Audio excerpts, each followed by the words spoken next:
The sun scorched Meridian Flats until every board seemed ready to crack. At the center of town, a young Apache woman stood on the auction platform, wrists raw from rope, jaw set against the noon glare. Blood crusted at the corner of her mouth, but her stare remained unbroken. Men gathered below, laughter dry as wind. "Ain't worth boot leather," one spat. The auctioneer droned, bored. "Starting bid, $3 for the squaw." Silence. Then boots scraped wood. Cole Bridger stepped forward, hat pulled low, and opened his palm. $2 silver. 17 copper cents, that's all he had. $2, he said, his voice carried despite its quietness. The crowd erupted, mockery, disbelief. The auctioneer shrugged, took the coins. Cole climbed the platform, cut her ropes with his folding knife. She met his eyes, spat at his feet. "You'll regret this," she said. "I won't obey." He pocketed the receipt and turned away. Behind him, Theodore Carmichael watched, smiled, and whispered something to his clerk. The morning before the auction, Cole Bridger sat on his porch in the kind of silence that comes before trouble. His coffee had gone cold an hour back. He didn't pour another cup. In his lap lay a letter on county stationery, the ink still fresh enough to smell like iron and finality. Foreclosure notice. Dated August 12, 1873, due November 10. 90 days to produce $800, or lose 640 acres his father had broken his back to claim. Cole counted the coins from the tin box beside his rocker. $127.43. He'd already sold the breeding mare, the plow mule, and his father's pocket watch. All that remained was the McCormick thresher in the barn, worth maybe $600 if he could find a buyer, which he couldn't, not in a county where half the ranches were already failing. The machine had his father's initials etched into the main blade. E.B., 1851. Elijah Bridger, dead 3 years now, who'd taught Cole that a man's worth was measured in what he built, not what he inherited. Cole's right hand ached where 2 fingers had gone stiff from a thresher accident 5 years back. He flexed them, felt the familiar resistance. Some things didn't heal. They just scarred over and kept working. Bootsteps on gravel made him look up. Murphy emerged from the barn, limping slightly, a hand-rolled cigarette dangling from his lips. 55 years old, Irish to his bones, with tobacco-stained fingers and a face like old saddle leather. "Boss," Murphy said. He never called Cole by his first name. "You hear about town today?" "Hear what?" "Railroad's holding an auction. Apache prisoners. Town square, noon." Cole said nothing. Murphy leaned against the porch rail, studying him. "Carmichael's running it personal," Murphy added. That got Cole's attention. Theodore Carmichael held the mortgage on this ranch. The man wore expensive suits and smiled like a snake that had just swallowed something warm. "What's that to me?" Cole asked. Murphy scratched his jaw. "He's buying 'em cheap, Cole. Real cheap. Don't sit right." The wind picked up, carrying dust across the yard. Somewhere a windmill creaked. Cole looked at the coins in his palm. $2.17. That's what he'd kept back for supplies. "I'm going to town," he said. Murphy didn't ask why. The ride back to the ranch was silent except for the horse's breathing and the creak of saddle leather. Aida sat behind Cole, hands unbound but tense. He'd offered the rope to her after cutting it, let her throw it in the dirt. She slid off the horse before he could dismount, landing light as a cat. Her eyes scanned the property, barn, house, fence line, exits, calculating, always calculating. Cole gestured toward the house. "There's a room. I won't sleep under your roof." Her voice was rough, like she hadn't used it in days. Maybe she hadn't. Murphy emerged from the barn, stopped short when he saw her, then nodded once to Cole, a question in his eyes. Aida walked past both of them, straight to the McCormick thresher standing in the barn's shadow. The machine hulked there, all iron wheels and cutting blades, streaked with rust and oil. She sat beside it, back against the wheel, arms crossed over her knees. Cole watched her, didn't argue. He tossed a wool blanket in her direction. It landed 3 feet away. She let it lie. Murphy stepped close, voice low. "Boss, what's the play here?" Cole pulled the auction receipt from his vest pocket. The paper was thin, already creased. $2.17, one Apache female, no name given. He'd watched Carmichael at that auction, seen the man's ledger open on the platform rail, numbers in neat columns. One entry had caught his eye before the crowd shifted. Witness at seat, 1,040, 4 eliminated. He hadn't understood it then. Wasn't sure he understood it now. But Carmichael had paid $4 to $8 for the other prisoners. Bid on them quick, efficient. When Aida came up, he'd gone quiet. Let the crowd laugh. Let her stand there. "She knows something," Cole said. Carmichael paid good money for the others. Didn't even bid on her. Murphy's eyes narrowed. "You think he wanted her to go cheap? To someone who couldn't protect her?" "I think he wanted her silent." From the barn's shadow, Aida's voice cut through the dusk. "Why buy me?" She stood now, arms still crossed. You have nothing. Your land is dying. Your barn smells like failure. Cole turned to face her. The sun was dropping behind the mountains, painting everything copper in long shadows. Because, he said, he wanted you silent. Her eyes held his for a long moment. Then she sat back down, pulled the blanket close despite herself, and turned her face away. The smell of thresher oil hung heavy in the air. Nighthawks called from the ridge. Murphy lit another cigarette, the match flare brief and bright. This is going to get complicated, Murphy said. Cole didn't answer. He already knew. Day 3, Cole needed supplies. Flour, beans, lamp oil, the kind of things you couldn't stretch any further. He rode into Meridian Flats alone, left Aida at the ranch with Murphy standing watch. The mercantile smelled like burlap and old wood. Hastings, the store owner, was weighing nails when Cole entered. The man glanced up, then away quick. Didn't meet his eyes. Morning, Cole said. Bridger. Hastings kept his attention on the scale. 2 ranchers stood near the counter, men Cole knew by name. Used to drink with them after cattle sales. Now they watched him like he'd grown a second head. One of them, Sykes, snorted into his fist. Didn't know you were in the market for livestock, Cole, Sykes said. His partner laughed. Cole set his list on the counter. Just need supplies. Heard you picked up something at the auction, Sykes continued. $2 worth. That what a man pays these days when he can't afford a woman? Mind your business, Cole said, voice flat. Hastings counted out the flour and beans without a word, wrapped them in brown paper. When Cole reached for his wallet, Hastings waved him off. Credit's still good, for now. The words hung there like a noose. Cole nodded, gathered his parcels, and turned to leave. Theodore Carmichael blocked the doorway. The man was impeccable as always. Pressed suit, gold watch chain catching the light, boots polished to a mirror shine. His cologne smelled expensive, out of place among the dust and sweat. He smiled, but his eyes stayed cold. Mr. Bridger, didn't expect to see you at the auction the other day. Charitable of you. Cole stepped to the side. Carmichael mirrored him, still blocking the exit. Get to the point, Cole said. Carmichael's smile widened. Your mortgage. 87 days remaining, if I recall correctly. I'm aware. The railroad's expanding. We need clear titles, clean paperwork. Carmichael stepped closer, lowered his voice so the others couldn't hear. You're Apache woman, she's a complication. She's none of your business. Everything on that land is my business, Mr. Bridger. Carmichael tilted his head, studying Cole like a bug under glass. Unless you're planning to marry her, give her legal standing as your wife. But we both know you won't do that. Cole's fist tightened around the parcels. The paper crinkled. Carmichael stepped aside, gestured to the door. 87 days. I'd spend them wisely. He tipped his hat and walked past, leaving only the scent of cologne and threat. Behind the counter, Hastings wouldn't look up. Sykes and his partner had gone quiet. Cole walked out into the sun, its heat immediate and brutal. His jaw ached from clenching. That evening, Murphy was sharpening tools in the barn when Cole found him. The whetstone made long, scraping sounds against steel, rhythmic, almost peaceful. Aida sat outside near the thresher, visible through the door gap, still as stone. Boss, Murphy said without looking up. I gotta tell you something. Been asking around town. Cole leaned against a post, arms crossed. Spit it out. Them Apaches at the auction, they weren't random. Murphy set down the blade, met Cole's eyes. Carmichael's been buying witnesses. Witnesses to what? Murphy pulled a crumpled newspaper clipping from his shirt pocket, unfolded it carefully. Treaty of '62 Apache land cession. Railroad. Claims this whole valley was federal grant, straight transfer. But some old-timers say different. Say the Apaches kept rights, water and passage, permanent. Cole took the clipping. The paper was dated 2 years back, headline barely legible. Apache elder dies in custody, Fort Bliss. What's this got to do with... She's Red Earth Clan, Murphy interrupted.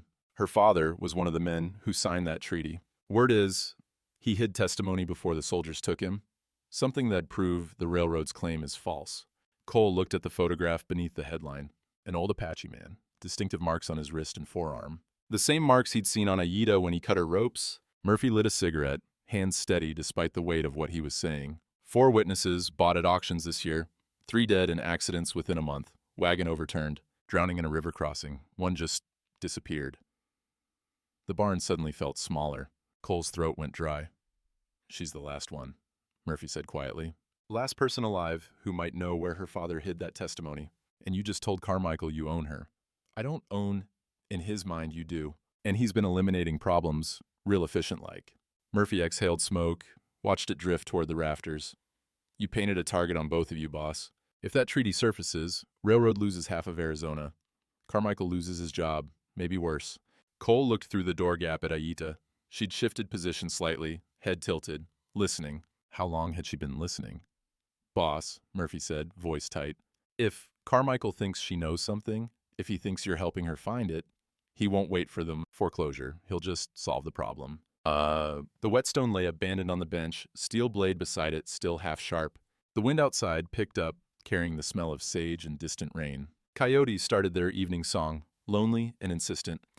Aita's silhouette shifted in the doorway. She stood, turned to face them both. He killed my father, she said. Her voice cut through the space between them like that half-sharpened blade. And now he'll kill me. And you. Unless we find what my father hid. Day 8. Cole brought food to the barn at dusk. Plate of beans, cornbread still warm from the stove. Aita hadn't entered the house once, slept by the thresher, ate little, watched everything. He set the plate on the ground between them, sat down 10 feet away. Didn't speak, just waited. 5 minutes passed. A barn swallow darted through the rafters, its wings a whisper against stillness. Aita's hand moved, slow, reached for the cornbread. She ate without looking at him, chewing carefully like someone who'd learned not to trust abundance. Murphy told me about your father, Cole said finally. Her hand stopped halfway to the plate. Every muscle in her body went tense. I ain't asking you to trust me, he continued. But if Carmichael thinks you know something, you're in danger, real danger. I know nothing. Her voice was rough gravel. My father died in chains. The wind outside shifted, carrying the scent of sage through the open barn door. Cole waited. Sometimes silence did more work than words. Aita set the cornbread down. He was sick, fever. They wouldn't fetch a doctor. Said they didn't waste medicine on prisoners. I'm sorry.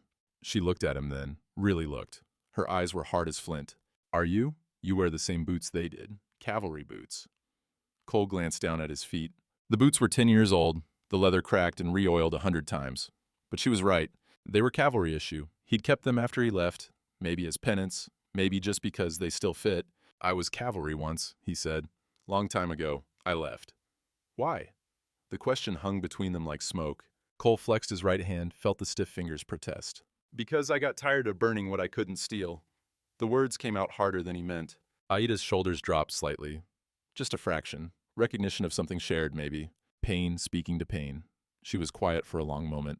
Then, so soft he almost missed it. Before he died, my father drew something, on his arm, in blood. Cole leaned forward. What did he draw? I don't know. Soldiers washed him before I could see. Her voice cracked. But he said words, his last words. Truth sleeps where white men don't look, on death itself. Cole filed that away, turned it over in his mind. Death itself. A grave? A memorial? Or something more literal? Did he say anything else? Aita shook her head. He was gone. They took his body, buried him in the fort cemetery with no marker, no name, just a number in a ledger. The barn swallow returned, landed on a rafter beam. Its small head turned, watching them with bright black eyes. The cornbread sat half-eaten between them, cooling in the evening air. I'll help you find it, Cole said. Whatever he hid. Why? The word was almost a challenge. You lose either way. Carmichael takes your land, or you die helping me. Why choose that? Cole thought about his father, about the initials carved in iron, about 90 days that felt like a noose, tightening. Because choosing nothing is still a choice, he said, and I'm tired of that one. Day 10, Murphy arrived before dawn with a leather pouch in his hand. He set it on the workbench in the barn, untied the string with careful fingers. What's that? Cole asked. Horseshoe nails, 7 of them. Murphy spread them out in a pattern, studied them like a man reading scripture. My da taught me this. Old Irish way, blacksmiths used to read fortunes in the forge. The nails lay in a rough circle, points facing different directions. Murphy traced the pattern with one tobacco-stained finger, his face going dark. Trouble rides a black mare, he said quietly. Blood on a ledger. Cole felt the hair on his neck rise. That's a hell of a fortune. Murphy looked up, met his eyes. Boss, I'm with you, whatever comes. You don't owe me that. You gave me work when I was 1 whiskey short of a pauper's grave. Murphy's voice was firm. You didn't ask questions, didn't judge, just handed me a hammer and said, earn it. But I owe you everything. Cole extended his hand. They shook, the grip lasting longer than necessary. A covenant made without ceremony, but no less binding. Murphy stepped back. Cole turned to the McCormick thresher, the machine casting long shadows in the early light. He placed his palm flat on the main blade. The iron was cool, almost cold, despite the coming heat of the day. His fingers found the etched initials, E, B, 1851. "I swear on this machine," Cole said, voice carrying in the quiet barn. "On my father's sweat and my own blood in it, I'll protect this land and the woman on it, or die trying." The words hung in the air, formal and strange and absolutely meant. Murphy nodded once, solemn as a priest at altar, a sound behind them. Aida stood in the barn entrance, wrapped in the blanket she'd finally accepted. Morning light silhouetted her small frame. "Why swear on a machine?" she asked. "Not God." Cole kept his hand on the blade, felt its solid reality beneath his palm. "Because God's never failed me. This machine has twice broke down, nearly killed me once, and I fixed it, both times. A man should swear by something he knows how to mend." Something shifted in her face. Not quite a smile, but close. The first crack in armor worn too long. "Then I believe your oath," she said. The rooster crowed from the yard. The sun broke over the ridge, spilling gold across the barn floor. Murphy lit a cigarette, the match flared brief in the growing light. The smell of tobacco and machine oil mixed with the morning's clean air. For the first time since the auction, something besides dread settled in Cole's chest. Not hope exactly, but maybe its younger brother, possibility. Day 60 arrived like a wound that wouldn't close, 30 days left on the foreclosure. Cole had spent the morning running numbers that wouldn't balance, staring at ledgers that told the same story in different ink. Sunset came early, painting the mountains copper and shadow. He sat on the porch, watching dust devils spiral across the property line when he saw the rider. The horse was lathered, foam streaking its neck. The man in the saddle slumped forward like he'd been riding drunk or dying. Cole knew that posture, knew the slope of those shoulders before he could make out the face. William, his brother. They hadn't spoken in 6 years. Not since their father's funeral, when William had demanded half the ranch and Cole had shown him the will. Everything left to the eldest son, clear as daylight. William had called him a thief and left for Santa Fe. Cole had let him go. Now he was back. William dismounted poorly, stumbled, caught himself on the hitching post. His clothes were trail-worn, his face gaunt. The smell hit Cole from 10 feet away. Whiskey, sweat, and something sour underneath. Desperation, maybe, or shame. "Cole." William's voice cracked on the name. "Brother. What are you doing here?" Murphy appeared from the barn, rifle in hand, eyes narrow. Aida's silhouette shifted behind the barn slats, watching. William collapsed on the porch steps, sat heavy like a man who'd been carrying weight too long. "I came to warn you, and to beg." Cole stayed where he was, didn't move closer. "Warn me about what?" "I made a mistake." William's hands shook. He pressed them together, trying to still them. 5 years back, after Pa died. What mistake?" "I was broke. Gambling debts in Santa Fe. Bad ones." William looked up, eyes red-rimmed. "Carmichael found me, in a saloon, said he had a proposition." The world seemed to tilt slightly. Cole's chest tightened. "What did you do, William?" "He offered me $400. The words tumbled out, slurred at the edges. "For my half of the inheritance. He had papers, legal papers. Said he'd handle everything, make it clean." Murphy's rifle lowered slightly, but his face had gone pale. "You don't have a half," Cole said, voice deadly quiet. "Pa left it to me." Carmichael said, "He said he'd handle the legalities, that he'd buy you out eventually, split the proceeds." William was crying now, tears cutting tracks through trail dust. "I thought it was temporary." "I thought." Cole crossed the space between them in 2 strides, grabbed William's collar, hauled him to his feet. "What did you sign?" "A deed transfer, co-ownership." He said, "Jesus, Mary, and Joseph," Murphy breathed. Cole released his brother, stepped back. His hands were shaking now, too. "You gave him legal standing. That's why he can foreclose. That's why—" "I'm sorry." William collapsed back onto the steps. "I was drunk. I was desperate. I didn't know what he'd do with it." The sun had dropped below the ridge now, leaving everything in that strange blue twilight that made the world feel unreal. A dream that couldn't be woken from. "How much does he know?" Cole asked. William wiped his face with a filthy sleeve. "Everything. About the Apache woman. About Murphy asking questions in town. About the treaty." He looked up. "He sent me here.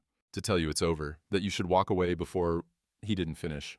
The sound of hoofbeats cut him off. 4 riders came up the road. Cole recognized the lead horse first, a black mare, powerful and well-bred. The kind of horse that costs more than most men made in a year. Murphy had predicted it.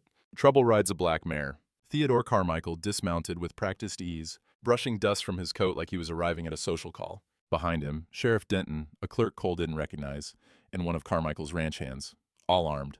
"Mr. Bridger?" Carmichael's voice was pleasant, conversational. "I believe your brother explained the situation?" Cole stood at the porch rail. Murphy moved to his left, rifle still in hand. William stayed on the steps, head down, unable to look at anyone. "He explained you're a snake," Cole said. Carmichael smiled. "I prefer businessman. Sheriff, the documents, please." The clerk stepped forward, unfolded a sheet of heavy paper. The wax seal caught the last of the dying light. Official, legal, binding. Transfer of 320 acres southwest parcel to Theodore Carmichael, signed by William Bridger, October 1868, witnessed and notarized. The clerk's voice was flat, rehearsed. "Recorded with the county, 5 years standing." "That's fraudulent," Cole said. "He had no right, he had inheritance rights." Carmichael's voice stayed pleasant, but his eyes were cold as January. "Disputed rights, certainly. But I held my claim. 5 years is more than sufficient for legal establishment." He pulled a second paper from his coat. "And now, your mortgage, the $800 due in 30 days, is secured against my half of the property." Cole's blood went cold. "Which means," Carmichael continued, "I'm foreclosing, early." The clerk handed over another document. Cole didn't need to read it. He could see the signature at the bottom. Judge Harlan Bess, Circuit Judge, County Authority. "Payment in full," Carmichael said. "Due September 10th. "That's 30 days, Murphy said, voice hollow. "Correct, and unless Mr. Bridger can produce $800 and proof that this land was never properly ceded by treaty." Carmichael's smile widened. "He's trespassing on railroad property." He stepped closer to the porch, voice dropping. "And that Apache woman? If she tries to testify about anything, if she so much as speaks to a judge or a lawyer, I'll have her arrested for squatting on my land. You've made this remarkably easy, Bridger." Cole's fist clenched. Murphy grabbed his arm. The sheriff's hand moved to his pistol. Carmichael leaned in, close enough that Cole could smell his expensive cologne mixed with the scent of the black mare's sweat. 30 days, then you're both gone, or dead. I don't particularly care which." He straightened, adjusted his hat, and turned to mount his horse. The mare stamped once, powerful muscles shifting under glossy hide. "One more thing," Carmichael called over his shoulder. "Those questions your Irishman's been asking in town? About Apache witnesses and treaties? People talk?" "Bridger, and when people talk to me, I listen very carefully." The threat hung in the air like gunsmoke. They rode off, black mare leading, dust rising behind them. The sound of hoofbeats faded slowly, replaced by the evening wind and the distant howl of coyotes. William vomited off the side of the porch. Murphy sat down hard on a barrel, rifle across his knees. Cole stood frozen, hands gripping the rail so tight his knuckles had gone white. From the barn, Aida emerged. She walked across the yard, stopped in front of Cole. Her face was unreadable in the twilight. "Now do you believe me?" she asked. "He kills what he can't control. And we just became things he can't control." Day 65. 25 days left. The number haunted Cole like a death sentence. He spent the morning repairing the thresher's main belt, working by muscle memory while his mind ran calculations that all ended the same way. Not enough time. Not enough money. Not enough anything. His hand slipped. The wrench caught his palm, tore through the old work glove, opened a cut across his thumb. Blood welled dark and immediate. Damn it. He wrapped the hand in a rag torn from his shirt, kept working. The glove hung in tatters, useless now. He'd worn that glove for 3 years, patched it twice already. No money for another. That night, sitting on the porch in the dark, Aida appeared, silent as always. She held something in her hands, his glove. She'd sewn it with sinew, tight stitches running along the tear, reinforcing the weak spots at the fingers.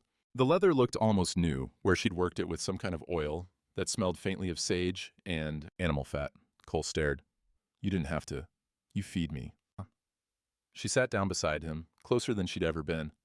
"I mend, even trade."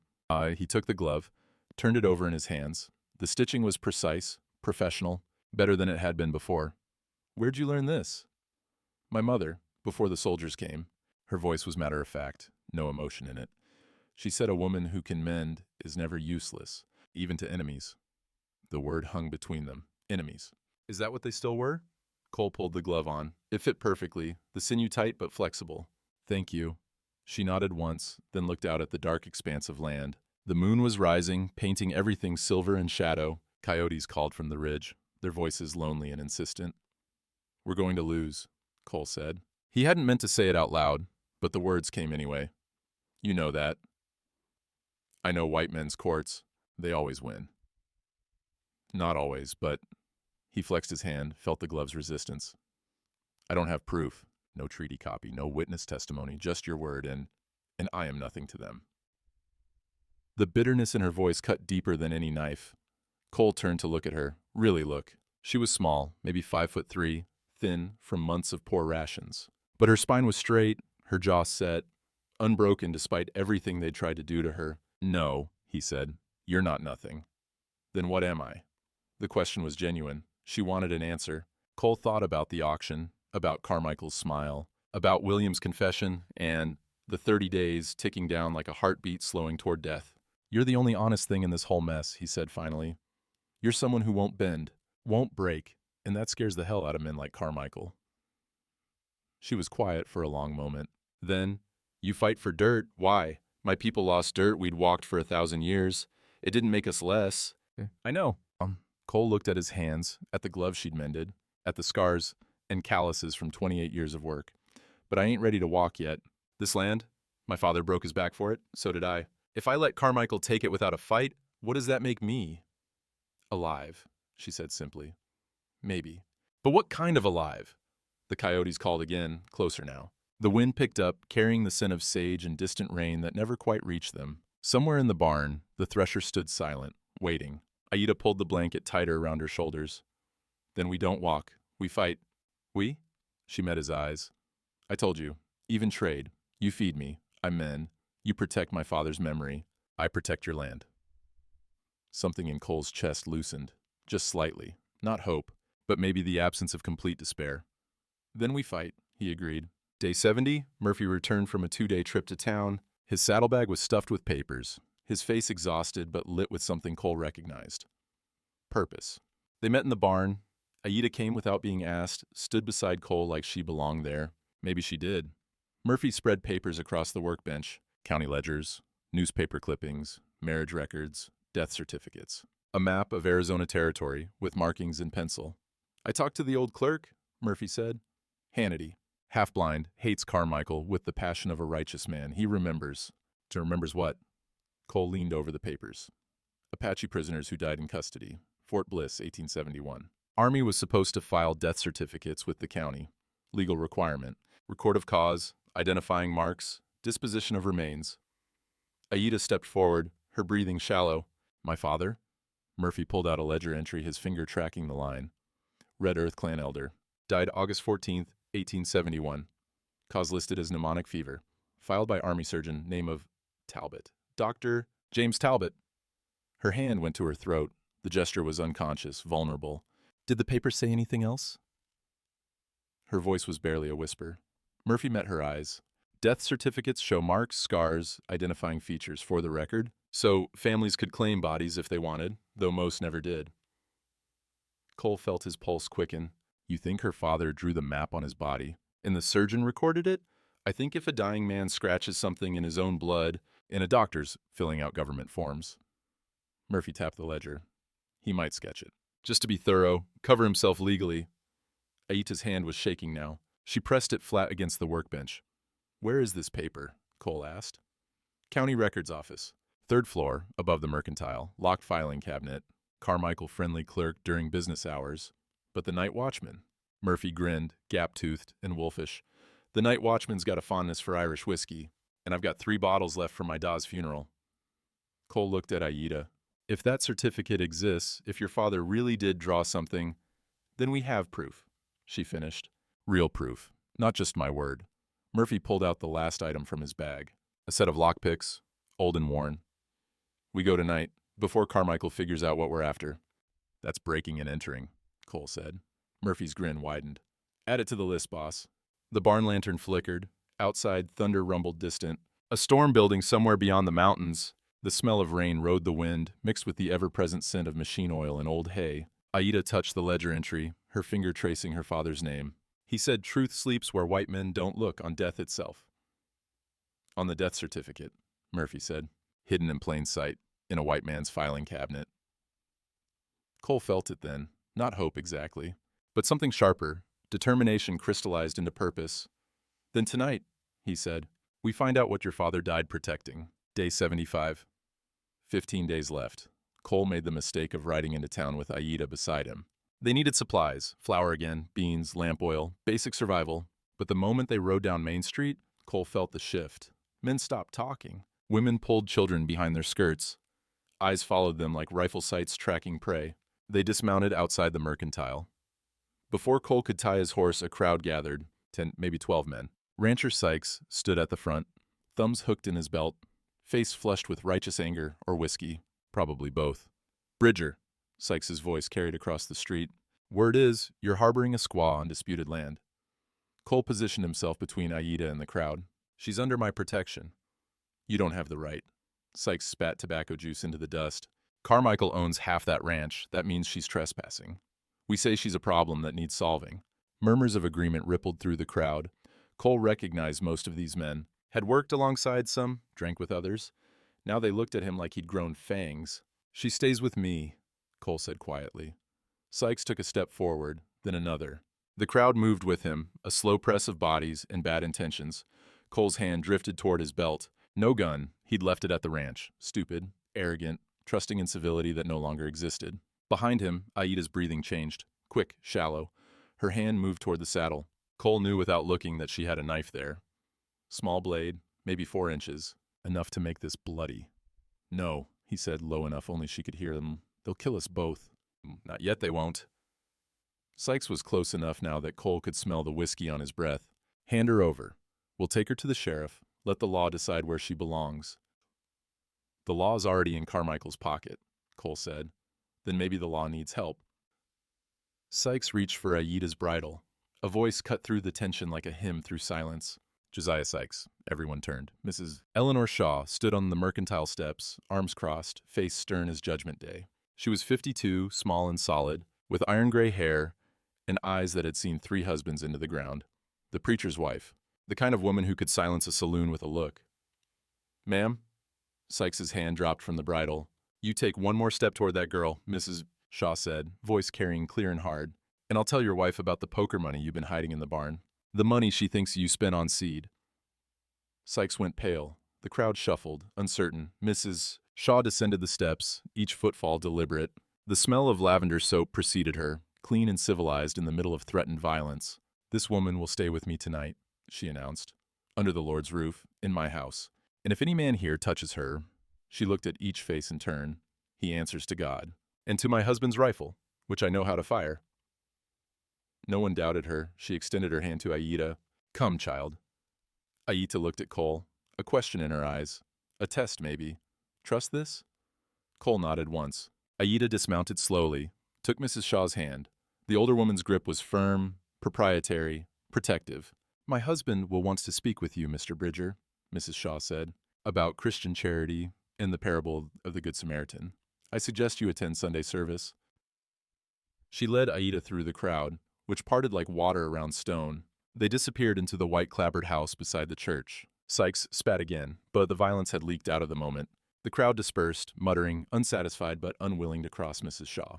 Cole stood alone in the street, hands still shaking, realizing how close they'd come to blood and daylight. Murphy emerged from the saloon across the street. "Boss, that was—" "I know." Cole's voice came out rough. "Tonight, we can't wait any longer." Midnight found them at the base of the mercantile. The county records office occupied the 3rd floor, accessed by an external staircase that groaned under their weight. Murphy went first, lockpicks in hand, bottle of whiskey tucked under his arm. The night watchman sat at the bottom of the stairs, snoring. The empty bottle beside him explained why. "Irish whiskey," Murphy whispered. "Works every time." The lock on the office door was old, simple. Murphy had it open in 30 seconds. They slipped inside, closed the door behind them. Cole lit the lantern, kept the flame low. The room smelled of old paper and mildew. Filing cabinets lined 3 walls, labels faded and peeling. Dust lay thick on every surface, undisturbed for months, years. Years, maybe. "Apache deaths, 1871, Murphy said. "Should be under territorial records, prisoner documentation." They searched in silence, broken only by the creak of drawer runners and the rustle of yellowed paper. Cole's hands left prints in the dust. The lamplight threw shadows that moved like living things. "Here." Murphy's voice was tight. "Red earth." Cole crossed to him in 2 strides. Murphy held a file folder, thin and brittle. Inside, a single sheet of paper, official county seal at the top. Death certificate. Territorial record. Name, Red Earth. Clan Elder Apache. Date of death, August 14th, 1871. Location, Fort Bliss Military Prison. Cause, pneumonic fever. Acute attending physician, doctor. James Talbot, U.S. Army marks, identifying features, ritual scars, left wrist and forearm, self-inflicted scratches, pre-mortem, torso region, see diagram. Attached with a rusted pin, a crude anatomical sketch, the kind Army doctors made for legal records. A human torso, front view, with strange symbols marked across the chest and abdomen. Cole stared. The symbols weren't Apache writing, they were marks, patterns, like brands or Jesus, Mary, and Joseph, Murphy breathed. He leaned close, squinting in the lamplight. His tobacco-stained finger traced one of the symbols. These are forge marks. What? Blacksmith codes. My da used them. Horseshoe nail directions. Murphy's voice rose with excitement. This one here, that's Northstone. This is water below. And this? He tapped a symbol near the bottom of the sketch. This is White Man's Holy Place. Cole felt his heart hammering. He drew a map. Not just a map. A treasure map, but for truth instead of gold. Murphy traced the pattern again. Northstone, water below, White Man's Holy Place. That's got to be a church, Cole said. Or a mission. Old Spanish mission, maybe. Foundation stones. Most of them got wells underneath for water storage. Murphy was grinning now, gap-toothed and wild. He hid the treaty testimony in a place white men built but wouldn't think to tear apart. A cornerstone, a foundation, somewhere sacred. The lamplight flickered. Outside, somewhere in the darkness below, a sound. Footsteps on the staircase. Both men froze. Murphy doused the lantern. Darkness swallowed them whole. The footsteps continued, slow and deliberate. Not the watchman, he was still snoring downstairs. Someone else. Cole's eyes adjusted slowly. Through the grimy window, moonlight showed a figure on the stairs. Hat, long coat, moving with purpose. The door handle rattled. Murphy grabbed Cole's arm, pointed to the window on the opposite wall. No stairs there, but an awning below, maybe. A chance. The door opened. A match flared. In its brief light, Cole saw the clerk from Carmichael's office. The man's eyes went wide when he saw them. You... The clerk started. Murphy moved, grabbed the man's collar, shoved him hard against the wall. The match fell, died. Darkness again. How much did he pay you to watch this place? Murphy's voice was granite. I don't... How much? $5, just to report if anyone came asking about old Apache records. And have you reported? Silence. Then small. Not yet. Murphy released him. Then don't. And if Carmichael asks, you never saw us. The clerk scrambled out, boots clattering down the stairs. Gone.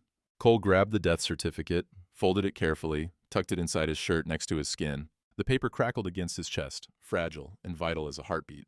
They climbed out the window onto the awning, dropped to the alley below, landed hard but intact, ran for their horses tied 2 streets over. Behind them a new sound, hoofbeats, fast and getting closer. Murphy vaulted into his saddle. That clerk's gonna talk. Maybe not tonight, but soon. Cole mounted, spurred his horse into a gallop. Then we better move fast. They rode hard into the darkness, the death certificate pressed against Cole's ribs, its secrets written in blood and blacksmith code, leading to a truth buried somewhere in stone and faith. Day 80, 10 days left. They rode toward the old Spanish mission at dawn, following Murphy's decoded map. Northstone, White Man's Holy Place. The mission had been abandoned for 20 years, its adobe walls crumbling back into the desert that had tried to reclaim it from the start. Storm clouds built on the horizon, dark and heavy. Lightning flickered in the distance, too far away to hear yet. The air tasted like copper and coming rain. Aida rode beside Cole, silent as always. But the silence had changed. It wasn't the silence of enemies anymore. It was something else. Partnership, maybe. Or just 2 people who'd run out of words for what they were doing. Why did you leave the cavalry? She asked suddenly. Cole's hands tightened on the reins. He'd known this question would come eventually. Had been dreading it and wanting it in equal measure. Because I couldn't stomach what we did anymore. What did you do? He stopped his horse, turned to face her. If they were going to do this, find the treaty, stand in court together, risk everything, she'd deserve the truth, all of it. We burned villages, he said. The words came out flat, factual. Called them hostile territory sweeps. But mostly they were just places where people lived. Women, old men, children. The fighters were already gone, moved on, we knew that. Didn't matter. Aida's face went hard as stone. You burned my people. I don't know which clans, but yes. Apache, Navajo, Comanche. Whoever was in the way of the railroad, or the mines, or whatever the hell we were clearing land for that week. Cole's throat felt tight. We shot livestock, burned food stores. It was October, winter coming. We knew what would happen. The wind picked up, carrying the smell of ozone and distant rain. Thunder rumbled, closer now. Aita's horse shifted nervously beneath her. Did you kill children? Her voice was cold, precise. A knife looking for the right place to cut. Cole met her eyes. I stood by while others did. Shot their dogs, burned their food. That's the same as killing, just slower. She dismounted, paced away from him, fists clenched. He watched her back, saw the tension in her shoulders, the way her hands opened and closed like she was considering violence, considering leaving, considering everything she'd survived, and whether it was worth standing beside a man who'd helped destroy it. Cole didn't defend himself, just sat on his horse, waiting. If she walked away now, he couldn't blame her. Wouldn't. Finally, she turned. Why tell me now? Because if we find that treaty, you'll have to stand beside me in court, in front of the whole town. And you deserve to know who you're standing with. You think honesty makes you clean? No. He dismounted, stood facing her across 10 feet of dirt and history. I think it makes me worthy of your choice. You can walk away. Should walk away, probably. But I won't lie to you about what I am. Tears tracked through the dust on her cheeks. Rage and grief tangled together, indistinguishable. The storm was close enough now to feel the first drops of rain, cold and sudden. I should leave, she said. Let you hang alone for your land. Let Carmichael take everything. You should. Thunder cracked directly overhead. Both horses, spooked, pulled at their reins. The rain came harder, heavy drops that hit like stones. Aida stood there, soaked and shaking, staring at him. Then she said, voice barely audible over the storm, my father said something once. After the soldiers took us, he said, the man who sees his sin and walks toward it anyway is braver than the one who runs. You're walking, so I will too.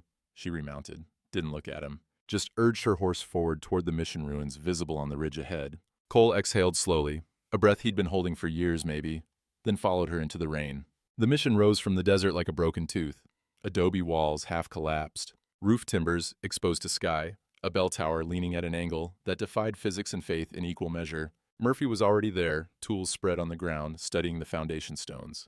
He looked up when they arrived, water streaming from his hat brim. North Stone, white man's holy place, he said, pointing. This one, foundation corner. Original Spanish construction, 1780-something. They dismounted, joined him. The cornerstone was massive, 3 feet on each side, carved with a cross and the date 1783. Mortar crumbled between it and the stones above. Victim of a century of neglect and weather, Murphy wedged a crowbar into the gap. On 3. They pried together. The stone resisted, then shifted. Mortar dust rained down, mixing with rainwater. One more pull and the stone came free, revealing a cavity behind it. Inside, an oilskin pouch, sealed with wax that had somehow survived 20 years of desert heat and moisture. Cole's hands trembled as he lifted it out. The pouch was heavy, substantial, real. He unwrapped it carefully. Inside, folded parchment, official seal. He opened it, read the header. Treaty of Apache Land Cession, Addendum. Date, September 12th, 1862. Water rights and passage retained by Red Earth Clan in perpetuity. Signatures below. U.S. Army Colonel Harlan Bess, Apache Elder, a thumbprint in ink. Witnesses. Harlan Bess, Cole read aloud. That's the judge, Murphy finished. Judge Harlan Bess, the man holding your foreclosure case. Aida touched the thumbprint with one finger, her father's mark. Proof he'd existed, that he'd mattered, that his word had been law once. He signed. She whispered. This proves everything, Murphy said. The railroad's claim is void. Your ranch is hoofbeats. All 3 froze. Murphy peered through the mission's broken wall. Riders. 3, maybe 4. Coming fast. Carmichael's men? Cole asked. Who else? Murphy grabbed his rifle.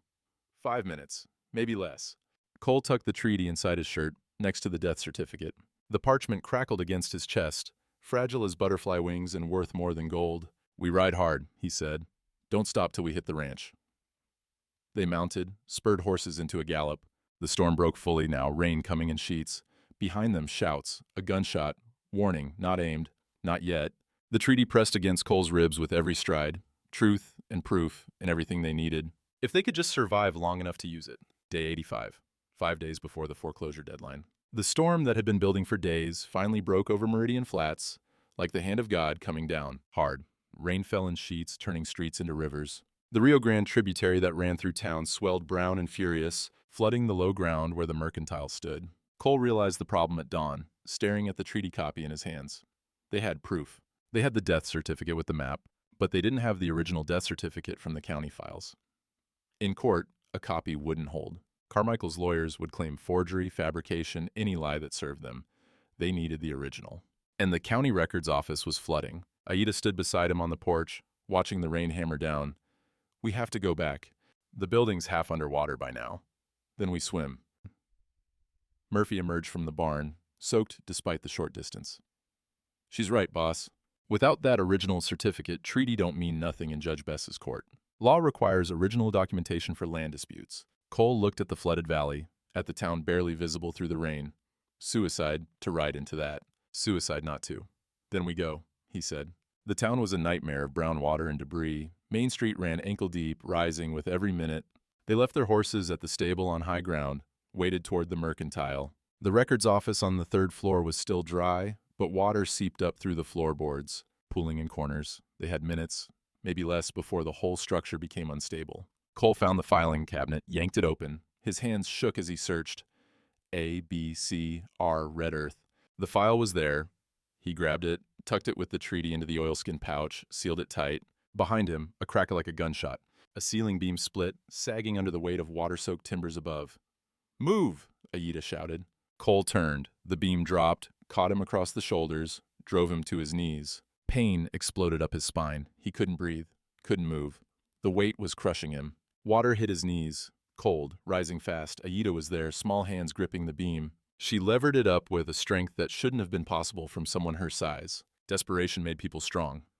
Or maybe it was something else. Partnership. The kind that made you risk everything for someone who'd done the same for you. "Move, white man." Her voice cut through his shock. Cole crawled free. She dropped the beam, grabbed his arm, hauled him toward the window. The floorboards groaned beneath them, buckling. Water poured through gaps in the wood, turning the room into a sinking ship. They reached the window. Outside, the awning they'd used before was half collapsed, hanging by rusted nails. No choice. Cole went first, dropped into waist-deep water in the alley below. Aida followed, landing beside him. They waded toward the horses, pushing through current that tried to sweep their legs out from under them. The oilskin pouch stayed sealed against Cole's chest, precious and fragile. A horse's whinny cut through the rain. Cole looked up. Theodore Carmichael sat mounted on his black mare at the end of the alley, dry under a long coat, watching, smiling. "Impressive, Mr. Bridger," his voice carried despite the rain's roar. "But I have the sheriff and 50 witnesses who'll testify. You stole county property." Cole said nothing, just kept waiting. "You can have your treaty," Carmichael called after them. "Won't matter. Law's on my side. Always has been." They reached their horses, mounted, rode hard through flooded streets toward the courthouse. Behind them, Carmichael's laughter followed, confident and cold as winter. Day 88, emergency hearing. The courthouse was packed. Every bench filled, people standing along the walls. The whole town had come to watch the spectacle. Cole Bridger's last stand against the railroad. Entertainment and judgment combined. Judge Harlan Bess presided, ancient and weathered, his gavel resting on the bench like a threat. 68 years old, circuit judge for 20 years. His face was impossible to read. Carmichael sat at the plaintiff's table. Immaculate suit, gold watch chain, confidence radiating from him like heat. His lawyer beside him, papers stacked neat and official. Cole sat across with Aida on one side, Murphy on the other. William sat behind them, sober for the first time in years, hands clasped tight like he was praying. Judge Bess banged his gavel. "This hearing will come to order. Mr. Carmichael, present your case." Carmichael stood. "Your Honor, the matter is simple. Mr. Bridger's brother, William, sold me co-ownership of the property in 1868. Documented, witnessed, recorded. He placed the deed on the judge's bench. The mortgage Mr. Bridger holds is secured against my half of the property. He's defaulted. Foreclosure is legal and proper. Mr. Bridger?" Judge Bess looked at Cole. "Your response?" Cole stood. His legs felt unsteady. The whole room seemed to tilt. He pulled out the oilskin pouch, extracted the treaty and death certificate. "Your Honor, we have evidence that the land in question was never properly ceded. Treaty of 1862, Apache Land Cession Addendum. Water rights and passage retained by Red Earth Clan in perpetuity." He laid the documents on the bench. "The railroad's claim is void." The courtroom erupted. Murmurs, shouts, chairs scraping. Judge Bess banged his gavel 3 times. "Order!" Carmichael leaped to his feet. "Your Honor, these documents were stolen. From county records during the flood. Mr. Bridger broke into a government building, committed theft. The evidence is inadmissible." Where did you obtain these, Mr. Bridger? Judge Bess's voice was neutral, giving nothing away. From a mission cornerstone. The map on the death certificate led us there. Convenient. Carmichael's voice dripped scorn. No witnesses to the finding. No chain of custody. This could be fabricated, forged. I was there. Murphy stood. I witnessed it, Your Honor. And I'll testify. William's voice shook but held. He stood, facing his brother across the room. Carmichael defrauded me, got me drunk, pressured me into signing papers I didn't understand. He lied about the terms, said it was temporary. I was desperate and stupid, but he knew exactly what he was doing. Carmichael's face flushed. Your Honor, this is... Judge Bess raised his hand. Silence fell. The old man lifted the treaty, examined it closely. His fingers traced the signatures, the seal, the thumbprint. For a long moment, no one breathed. Then Judge Bess looked up, not at Cole, at Carmichael. I recognize this document, Mr. Carmichael. Your Honor, if I may, because I signed it. The words dropped like stones in still water. My name is right here. Colonel Harlan Bess, 5th Cavalry Territorial Surveyor, September 12, 1862. I was 26 years old, fresh from West Point, assigned to map Apache territories for the government. The courtroom exploded. Carmichael's mouth opened, closed, opened again. Judge Bess continued, voice cutting through the chaos. I drew those boundaries myself, negotiated with Red Earth clan leaders, promised them water rights and passage in exchange for peace. That promise was witnessed, recorded, and filed. He tapped the treaty. This is authentic.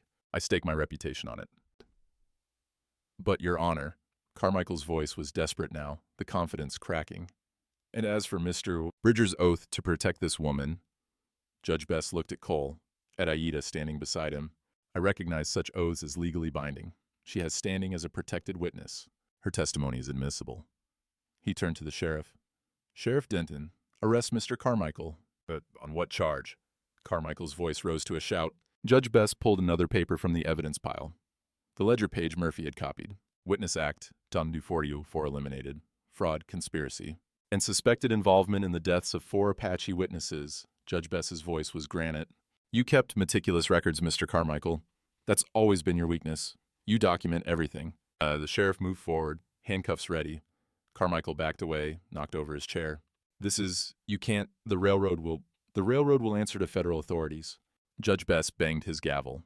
This hearing is concluded. Mr. Bridger's ranch is clear of all encumbrances.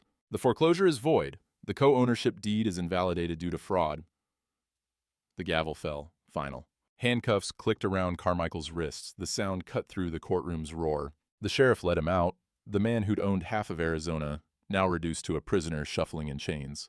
Cole sat down hard. His legs wouldn't hold him anymore. Beside him, Aida exhaled, a breath she'd been holding for months, maybe years. Her hand found his on the rail between them. Didn't grasp it, just touched it. Acknowledgement, partnership, survival. Murphy clapped Cole on the shoulder, grinning so wide his whole face disappeared into it. The courtroom slowly emptied. People filed out, talking, arguing, spreading the story that would be told and retold until it became legend. The day the railroad lost. The day an Apache woman and a broken-down rancher beat the system. When the room was nearly empty, Judge Bess called down. Mr. Bridger, a word. Cole approached the bench. The judge looked older up close, tired. I drew those boundaries 40 years ago, Bess said quietly. Promised those people safety, land, water. Then I watched the government break every promise. Watched men like Carmichael profit from the betrayal. He met Cole's eyes. I couldn't fix all of it, but I could fix this. Thank you for giving me the chance. Cole nodded, throat too tight for words. Outside, the rain had stopped. The sun broke through clouds, painting everything gold. Day 90, the day the foreclosure was supposed to end everything. Instead, Cole sat in Judge Bess's private chambers, sunlight streaming through a window that looked out over the valley. His valley, still his. Aida sat beside him. Murphy stood behind, hand on Cole's chair like a father at a wedding. Judge Bess prepared documents with slow, careful strokes of his pen. The ranch is yours, Mr. Bridger, the judge said. Clear title, no liens, no encumbrances. You could sign right now and walk out a free man. Cole looked at the deed, then at Aida. I want to amend it, he said. Judge Bess raised an eyebrow. How so? Co-ownership, equal shares, me and Aida. She turned, surprise clear on her face. You don't have to. I do. Cole met her eyes. You saved it as much as I did. More, maybe. You risked it was everything, lost everything before that. This land, it's half yours by right, by work, by choice. Bridger, Judge Bess said carefully, this is legally binding. Permanent. You understand what you're offering? I understand. The judge prepared new documents. 2 deeds, identical, with 2 names. Coleman Bridger, Aida Red Earth, equal partners, joint ownership. They signed. Cole's hand was steady. Aida's trembled slightly, the pen awkward in her grip. She'd never signed legal documents before, never been considered worthy of owning anything under white man's law. When the ink dried, she reached into her pocket, pulled out 2 coins, silver, worn smooth, dated 1871. The coins Cole had paid for her at the auction. She set them on the judge's desk with a soft clink. I pay you back, she said. Now we're even. Cole stared at the coins. His throat went tight. He pushed them back across the desk toward her. Keep them. Reminder that freedom's not bought, it's chosen. She looked at the coins, then at him. Picked up one, pushed the other back to his side of the desk. Then we each keep one, she said. Reminder we chose this. Cole took the coin. The silver was warm from her pocket, worn smooth by time and touch. He closed his fist around it, felt its weight. $2.17 had started this. Now it ended with a different kind of accounting. One where debts were paid in trust instead of currency. Judge Bess witnessed both signatures, sealed the documents with wax and stamp. Official, legal, real. Congratulations, he said. You're now the joint owners of 640 acres of the finest ranch land in the territory. Murphy whooped, slapped Cole's back hard enough to knock the wind out of him. Outside, the town watched them descend the courthouse steps. Some faces were friendly. Most were just curious. A few remained hostile, would probably stay that way until dirt covered them. Cole didn't care anymore. Let them watch. Let them talk. He and Aida walked to their horses side by side. Equal. Day 95. The ranch at dawn. They spent the morning repairing the thresher. Storm damage had warped one of the gears, cracked the main belt. Cole worked with hammer and wrench, while Aida handed him tools. Murphy adjusted chains, tested tension, muttered Irish blessings over the machine like it was holy. Maybe it was. It had survived everything.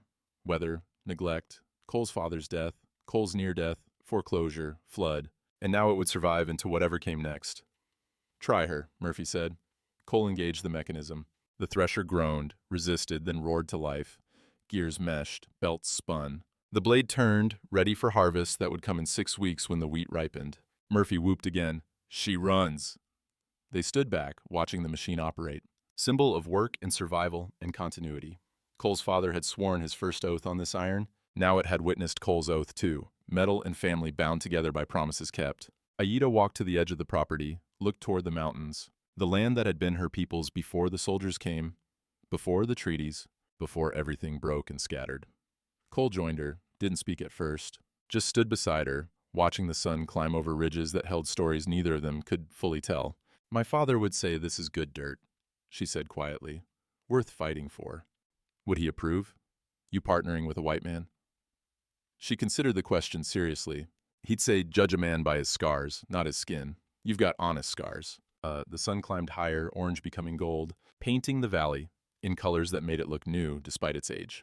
Birds called from the cottonwoods near the creek. The windmill turned, pumping water that belonged to them now by law and treaty both. Murphy's voice carried from the house. Breakfast, and I ain't eating alone like some hermit. They turned together, walked toward the main house. Aida paused at the door, habit from weeks of refusing to enter. Then she stepped inside deliberately. Claiming space, making it hers, the house smelled like coffee and frying bacon. Murphy had set 3 places at the table. 3 tin cups, 3 plates. A family, however strange its composition. They sat, ate in comfortable silence broken only by the sounds of morning. Coffee poured, bread torn, Murphy's contented sighs. Aida broke the quiet. The sun rises. We're still here. Cole smiled, small but genuine. Yeah, we are. Murphy buttered another slice of bread. So, we planning winter wheat or just admiring our good fortune like fools? They laughed. Real laughter, warm and exhausted, and earned through blood and flood and legal battles that had nearly destroyed them all. Outside, the thresher hummed its mechanical song. The sound carried through open windows, mixing with bird song and wind and the creak of the windmill. All the sounds of a working ranch, a living thing, continuing despite everything that had tried to end it. Cole reached into his pocket, felt the silver coin there. Aida's hand went to her own pocket, mirroring the gesture. 2 halves of a payment made and returned and kept as reminder. Winter wheat, Cole said finally, answering Murphy's question. And we'll need to hire help for harvest. 2, maybe 3 hands. I know some Apache boys at the mission, Aida said. Mrs. Shaw mentioned them. Good workers. Need wages. Then we hire them. Cole took another sip of coffee. Fair wages, no charity, just work. Murphy raised his cup.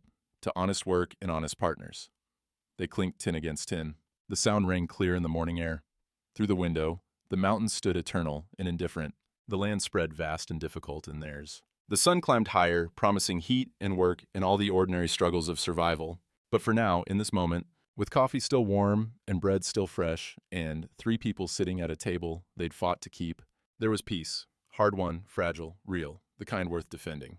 Now, I ain't saying Cole Bridger and that Apache woman lived happily ever after like some fairy tale. Life don't work that clean. The town took time to come around. Some never did. Carmichael went to prison, but his friends stayed behind, whispering, waiting. The ranch produced decent wheat that first year. Not great, decent. They hired 2 Apache boys from the mission. Murphy taught them the thresher, same as he'd been taught. William visited once. Sober, stayed 3 days, sent money sometimes after that, small amounts. Penance paid in installments. Aida never did learn to love the house. Slept in the barn more often than not, close to the thresher. Cole didn't argue. Some scars don't heal, they just become part of the landscape. They never married, didn't need to. The deed said what mattered. Some nights, when the wind came down off the mountains, they'd sit on the porch. Not saying much, just there. That's the thing about mercy, it don't erase the past. But it gives you a morning after. And then another, and if you choose right, those mornings add up to something worth defending. $2.17, that's what it cost to start. Everything after, that was earned.